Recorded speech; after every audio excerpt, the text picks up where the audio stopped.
சீமான் அரசியல் வளர்ந்துருச்சுன்னா எல்லாருக்கும் இங்கே சிக்கல். சீமான் யாரையும் மயிர் வெளியே போடான்னு சொல்ல போகிறதில்ல. சீமான் மீது அந்த ஓட்டு போடுற மக்கள் இருக்காங்க, ஓட்டு போட்ட மக்கள் 40 லட்சம் பேர் வந்து ஏன் இவ்வளோ விசுவாசமாக இருக்கும்? செந்தமன் சீமானை விட இன்னும் ராவா ஒருத்தன் பேசுகிறான்னு வச்சுங்க, அவங்கக்கிட்ட போகிறதுக்கு ஒன்றா வாய்ப்பு இருக்கே தவிர.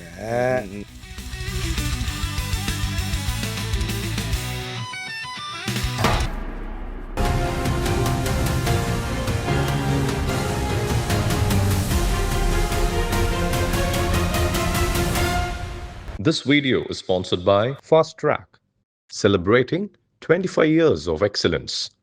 Download your Fast Track app now. Kun Volkswagen, Chennai, Pondicherry and Bangalore.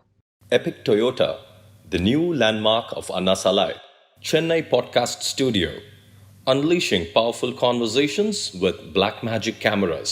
Cresco Cars, leading dealers of Maruti Suzuki. வணக்கம் and welcome to Times of Republic Times talk with CP Naveen, editor and publisher, Times of Republic. இன்று நம்மோடு இணைந்திருப்பவர் புரட்சி தமிழகம் பறையர் பேரவை தலைவர் மற்றும் வழக்கறிஞர் அண்ணா airport மூர்த்தி அவர்கள். அண்ணா வணக்கம். அண்ணா எப்படின்னா இருக்கீங்க? நல்லா இருக்குங்க. ஆனால் இப்போது சீமானை அரசியலுக்கு வெளியே தள்ளணும்னு திட்டம் போடுறாங்களா? சீமான் அவர்களே அரசியலுக்கு வெளியே தள்ளணும் நிறைய பேர் திட்டம் போடுறாங்களாண்ணா? நிறைய பேர் பகல் கனவு காண்றான், காணாமல் போயிடுவாருன்னு. உங்களை காணாமல் அடிக்கிறதாண்டா அந்த மனுஷன் வந்திருக்காரு. சார், சீமானுக்கு வந்து அண்ணனாகும் தகுதி திருமாவளவன் அவர்களுக்கு இருக்கா இல்லையா சார்? இல்லைனா ஏன் சார் இல்லை சொல்லுங்க. இது ஒரு பெரிய கதைங்க. நான் 2-3 தடவை அண்ணன் சீமானை பார்க்குற போது நம்ம உள்ள ஒன்று வெளியே ஒன்றுலாம் பேசிடுறேன். நம்ம பட்டுன்னு பேசுகிறோம். இங்கே பாருங்க, சும்மா நீ வந்து இந்த பொது வெளியில் அண்ணங்க நின்று பேசாதீங்க அப்படின்னா ஒன்று அவருக்கு அதுக்கு ஒரு விளக்கம்.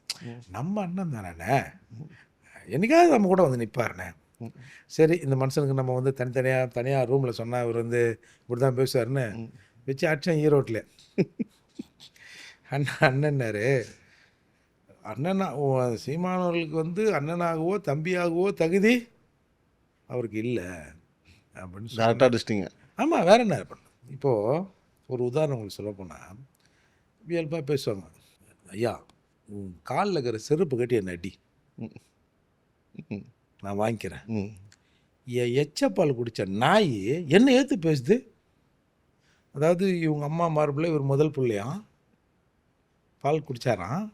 அடுத்த பிள்ளை இதான், அது 2 வருஷம் 1 வருஷம் கழிச்சு பிறந்திருக்கோம். என் எச்சப்பாலை குடிச்சிட்டு என் எதில் ஏற்று பேசுகிறோம் அப்படின்னு பேசுகிறத நம்ம பார்க்கலாம். சம்மந்தம் இல்லாதவன் தப்புனா செருப்பு கட்டி அடிக்கலாமா, சொந்த தம்பி கேட்கக்கூடாதான். இப்போ இவனை எப்படி அண்ணன் தம்பின்றது? நம்ம இப்போ அண்மையில் கூட ஒரு அண்ணன் ஒரு தம்பியை கொண்டுட்டான் ஏதோ சொத்துக்காக. நிறைய இடத்துல கூட பிறந்த உடன்பிறப்புகளை கொள்றாங்கல்ல, ஹிஸ்டாரிக்கலாகவும் நடந்துக்கிறதா சொல்கிறாங்க. நம்ம அதுக்குள்ளே போவானா, இப்போ பேப்பரில் வந்ததை பேசுவோம். அப்போது நான் ஒருத்தர் அண்ணன்றனா அவன் என்னை தம்பின்னு பார்க்கணும். என்னை வேறு மாதிரி பார்த்தா இந்த ஒன்று சொல்லுவாங்களா, அண்ணன் எப்போ ஒழிவான் திண்ணை எப்போ காலி ஆகும், அந்த மாதிரி நினச்சா அப்புறம் அது எப்படி சரியில்லை சார். நாம் தமிழர் கட்சி வந்து யாருக்காக, எந்த காரணத்துக்காக சார்?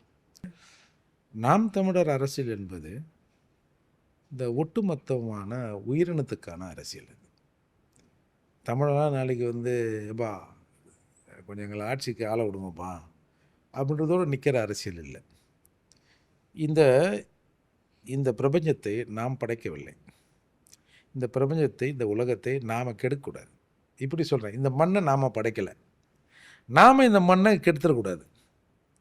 எங்கள் அப்பா ஒன்று சொல்லுவார், ஏதாவது இப்போ வீட்டில் திருமணம் அப்படின்னா ஏதாவது நிலத்தை விற்கணும்னு சொல்லுவோம்ல, எதுக்கு அப்படியே கஷ்டப்பட்டு லோனுக்குன்னு வாங்கினேன், நமக்கு தான் நல்லா இருக்க விற்றுருவோம் அப்படின்னு நான்லாம் சொல்லுவேன். அவர் தான் சொல்லுவார், எப்பா இது நான் வாங்கினது தான் என்னை விற்க சொல்லு, இது எங்கள் அப்பா சம்பாரிச்சு எங்கள் தாத்தா சம்பாரிச்சது, அதை விற்கிற உரிமை எனக்கு இல்லை. நான் இதை அப்படியே உங்கள்கிட்ட கொடுத்துட்டு போகிறேன், நீங்கள் விற்றுங்க, அந்த பாவம் எனக்கு வேணாம். சரி, அதில் எவ்வளோ பேர் அரசியல் இருக்கு பாருங்க. நான் இதை வாங்கலை, நான் விற்கிற உரிமை எனக்கு இல்லை, நான் போன பிறகு நீங்கள் வந்து ஏதாவது பண்ணிட்டு போங்க. இப்போ நான் எப்படி அதை விற்பேன்?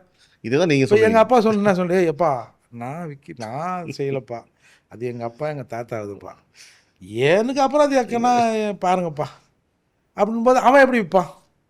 இந்த அரசியல் தான் சார் சீமானின் அரசியல். சீமானாலே அவன் அப்படியே மிளகாய் வச்சு தேய்ச்ச மாதிரி எரியுது அவனுக்கு, என்னன்னு தெரியல சார். தமிழ் தேசியம்ங்கிறது அது எல்லாருக்குள்ளே இருக்குது சார். இந்த படிச்சுட்டு தெரியறான் பாரு, படிச்சுட்டு தெரியறவன், இந்த கட்சி நடத்துகிறவன், இவனுங்க திருட்டு பயல பண்ணுறது தான் சார் எதிர்பிரச்சாரம். சீமான் அரசியல் வளர்ந்துருச்சுன்னா எல்லாருக்கும் இங்கே சிக்கல். இப்போ சீமான் யாரையும் மயிர் வெளியே போடான்னு சொல்ல போகிறதில்ல. அவர் எல்லாரும் வாழுங்க, யோ கொஞ்சோன்னு நாங்கள் ஆள்றேன் அப்படின்றார். அது இங்கே இருப்பவர்களுக்கு ஒரு பெரிய சிக்கலை தருகிறது. சீமான் மீது அந்த ஓட்டு போடுற மக்கள் இருக்காங்க, ஓட்டு போட்ட மக்கள் 40 லட்சம் பேர் ஏன் இவ்வளோ விசுவாசமாக இருக்காங்க? அதாவது உதாரணம், ஒரு எலெக்ஷனில் புது கட்சி வருதுன்னு வச்சுக்கோங்க. 2026 ஒரு புது கட்சி வரும்போது இந்த வாட்டி எல்லா ஓட்டும் திமுக ஓட்டுலாம் இந்த கட்சிக்கு தாண்டா போகுது, அதிமுக ஓட்டுலாம் இந்த கட்சிக்கு தாண்டா போகுது. அதுவே சீமானவர்கள் ஓட்டு போகுமா? ஏர்போர்ட் மூர்த்தியோட கருத்து என்ன? அது மாறுறதுக்கு வாய்ப்பு இருக்கா? நான் அடிக்கடி நிறைய சொல்வேன், இந்த லூசு பயலோ தான் இந்த மாதிரிலாம் பேசின்னு தெரியுறாங்களா அப்படின்னு. சீமான் அவர்கள் ஓட்டுங்கிறதுங்க உடனே குப்புன்னு வந்த ஓட்டு இல்லை, சிறுக சிறுக வந்த ஓட்டு. அது மட்டும் இல்லாமல் சீமானோட தம்பிகள் அரசியல் பேசுகிறான்ல, அந்த மாதிரி யாராவது ஒருத்தர் பேச சொல்லுங்கள் சார். நான் ஒரு படி மேலே போய் அவரை வச்சுனே சொன்னேன் சார், சீமானே இந்த அரசியலை நாளைக்கு பேசலாம் கூட சீமானின் பின்னால் இருக்கிறவன் இதை விட விக்ரஸாக பேசிடுவான். அதுதான் சிக்கலை. சீமானோடு முடிச்சிட்டா கூட பரவாயில்லையே, இந்த பயப்பொழிவுகள்லாம் இந்த மாதிரி பேசுது. இப்போ சீமானாவது ஒன்று ஒழுங்குபடுத்துகிறார்ல. இப்போ சீமானுக்கான விஷயங்களில் சீமான் கொஞ்சம் அடக்கி வாசிப்பார், அண்ணன் கொஞ்சம் நாகரிகம் இருக்குது. நான் அப்படி இல்லை, ஏய் ஆமாடா, ஆமாம் இப்படி தான், என்னடா அப்போ, ஆமாம் அப்படி தான்டா, நல்லா கறி தின்னு உடம்பு வளர்த்துருக்கோம் அப்படின்னா அப்போ அப்படின்னு நான் பல விஷயங்களை டப்பு டப்புன்னு அடிச்சு பேசுறி, அடா போடா உங்களை எவனா யோகியா கல் அடிங்கடா பார்ப்போம் அப்படின்னு இருக்குது. இந்த மாதிரி தான் சீமான் பின்னாடி இருக்கிறவங்க. அதை கொஞ்சம் மட்டுப்படுத்தி அதை ரெகுலேட் பண்ணி வச்சுருக்காரு அண்ணன் சீமான் அப்படின்னு தான் நம்ம பார்க்குறோம். அதால் இந்த ஓட்டுங்கிறது ஏதோ இன்றைக்கி விசில் அடிச்சார் வந்துடுச்சுலாம் இல்லை, இது சிறுக சிறுக சேர்ந்த ஓட்டு இல்லையா. இதில் சில ஓட்டுகள் வெளியே போகும், பல ஓட்டுகள் வெளியில் வரும். கொஞ்சம் சின்ன கீழே போகிறது சின்னதாக தான் இருக்கும் சார். நீங்கள் இப்போது நம்ம இவங்க காளியம்மாள் இருந்தாங்கல்ல, காளியம்மாள் அவங்களுங்க ஒரு கடற்கரை ஓரம் இருக்கிறவங்க, அவங்க ஏதோ அந்த சுய உதவி குழு அப்படி இப்படின்னு இருந்தவங்க. அந்த காளியம்மா நாம் தமிழருக்கு வந்த பிறகு நாம் தமிழர் காளியம்மானா உலகம் முழுக்க தெரியுது. சரி, உடனே அதுக்கப்புறம் ஏதோ ஒரு கட்சிக்குள்ளே பிளவு வரதானே செய்யும், ஏதோ ஒரு மனசாபம் ஏதோ ஒன்று அவங்க பிரிஞ்சு போகிறாங்க. உடனே அவங்க என்ன பேசுகிறாங்க, ஏய் கலைஞர் ஸ்டாலின் கூப்பிட்டாருப்பா, அன்பில் மகேஷை வச்சு ஸ்டாலின் கூப்பிட்டாருன்னு ஒரு இதாச்சு. விஜய்கிட்ட பேசிட்டாங்க, விஜய் கூப்பிட்டாரு, அப்புறம் அமெரிக்காவில் அவர் கூப்பிட்டாரு, ஜப்பானில் இவர் கூப்பிட்டாருலாம் பேசுனாங்கல்ல. இப்போ சரி, ஒரு உதாரணத்துக்கு அந்த அக்கா விஜய்கிட்ட போய் சேர்ந்துட்டான்னு வச்சுங்க. இப்போ இந்த குஷியா எவனோ ஒரு ஆள் இருக்கிறாரு, புஷியானது, தளபதி தளபதி தளபதி தளபதி தளபதி. அது நானாக கொஞ்சம் டீசெண்டாக சொல்கிறேன். இருந்தாலும் அது என்னவோ அது தமிழ் பேசுகிறாரா இங்கிலீஷ் பேசுகிறாரா இல்லை வேறு எதுனா ஒரு காலம் இந்த பாண்டிச்சேரியில் ஃப்ரெஞ்சை கலந்து தமிழ் கூட பேசுகிறாரா என்னன்னு தெரில. அந்த மாதிரி காளியம்மாளால் பேச முடியுமா? முத்துவேல் கருணாநிதி ஸ்டாலின் திராவிடத்தை காப்பாற்றுவார், அந்த திராவிடத்தை காப்பாற்றுகிற முத்துவேல் கருணாநிதி ஸ்டாலினை திமுகவை இந்த காளியம்மாள் உயிரை கொடுத்து காப்பாற்றுவாள் அப்படின்னு அந்த அக்காவில் பேச முடியுமா? பேசும்போது வாய்க்கொள்ளணும் சார். பேசும்போது நம்ம ஏற்கனவே பேசின அரசியல் இருக்குது இல்லை, அந்த அரசியல் உள்ள கிராஸ் பண்ணி தடுக்க நாக்க. அதனால தான் அவங்க இன்னும் எங்கேயும் போய் செட்டில் ஆகலை. அப்பேற்பட்ட அரசியல் தான் சீமான அரசியல். நீங்கள் நான் இப்போ இந்த இதில் சொல்கிறேனே, எனக்கு நண்பர் ஒருத்தர் மும்பையில் இருக்கார்.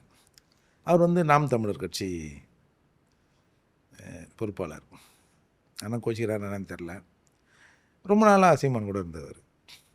அப்போது என்கிட்ட கொஞ்சம் நல்லா பேசுவார், பறையர் தான். இந்த மாதிரி நான் அங்கே போகலான்னு இருக்கிறேன் தம்பி அப்படின்னாரு.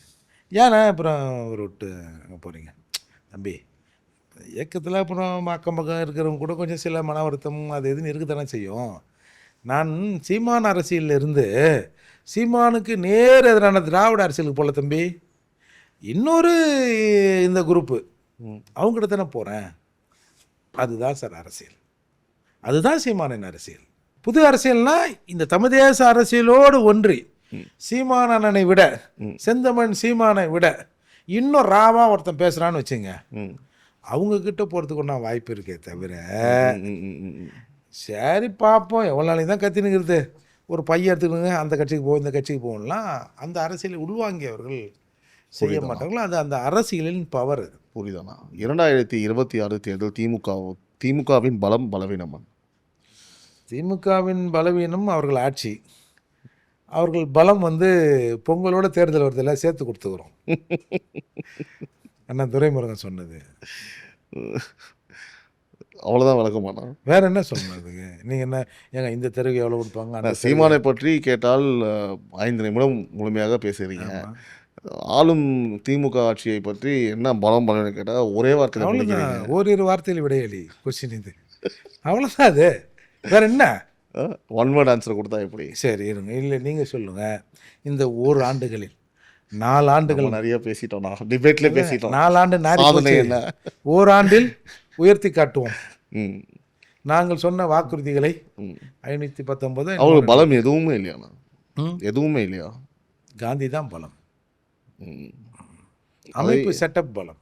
அந்த அமைப்பு செட்டப்புக்கும் காந்தி தானே உறுதுணையாகிறாரு, ம். தடியோட அவர் தானே காவல் காக்கிறாரு. ஸோ பலவீனம் அவர்கள் செய்த செயல்கள், 4 வருட செயல்களை அது வெளிப்படுத்தும். ஒரு நல்ல வாய்ப்பு கிடைத்தது, அதை முத்துவேல் கருணாநிதி ஸ்டாலின் அவர்கள் கண் விட்டார் தான் நான் பார்க்குறேன். பல்வேறு விஷயங்களை நம்மோடு பகிர்ந்தமைக்கு மிக்க நன்றி சார். மீண்டும் இது ஒரு காலையில் நம்ம சந்திப்போம் சார். நன்றி, வணக்கம் சார்.